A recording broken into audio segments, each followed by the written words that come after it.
The election is the only way that the people can participate to really choose who is the best person to lead them. Terus marahin natin po Sendo Gapos. Yan po ang satuyang Congressman Abang Mapulo. So many people came together, especially the church-based organizations. They cannot find the possible option, so they pointed me, and it took me a long while to decide. So despite of that reality, I joined in the race.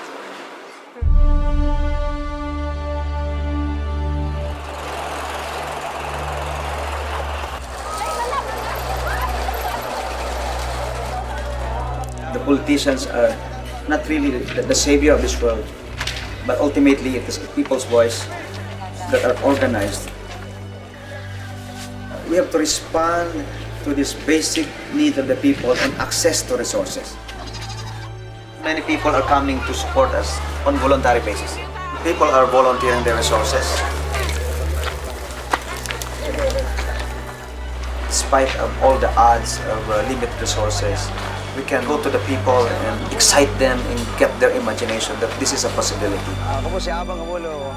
Dahil po malileo ito makagaling barato sa gana. Hindi pa, nangampanya, sige. Ako si Abang, nangampanya for congressman.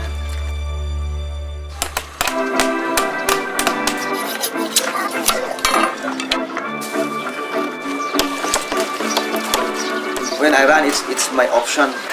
It's a people's option, I would say, that we challenge the president's son.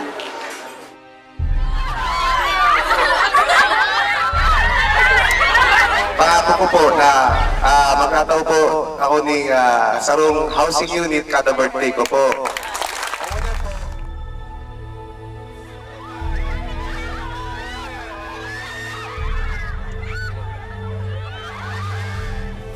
Pag-isipan ng mga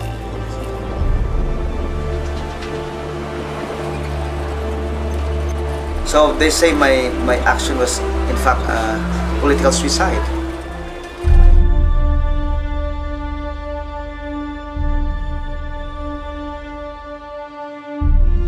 Ayaw nilang makita yung mukha natin. Sino ba itong lalaban na itong napakaliit na tao? Tapos tatapat sa makapangyarihan na tao. It's a big insult sa kanila.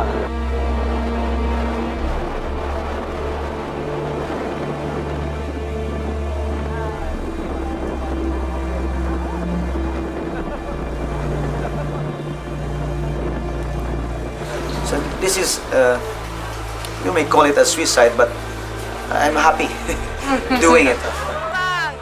Abang naging! Abang!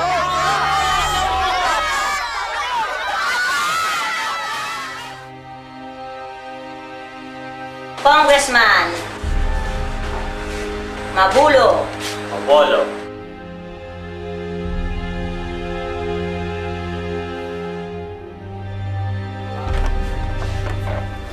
Ballot box sinunay nila na dinaralib sa center. Tapos na ang buton, umalis na kayo rito. Humingi kami ng tulong doon sa legal counsel to turn back here in Lupi. Natulungan kami dahil I know that the community is biased kung mag-judgment. Inasa administration ngayon ang ano namin ngayon, ang kalaban. Wala kaming magagawa if the administration will pursue. If it is a rule, kailangan mo po bang hindi kayo gagalaw? Hindi ba mayroong power ang COMELEC to stop such kind of cheating? So, pero nag-aasa pa rin tayo na bukas mayroon pa tayong chance.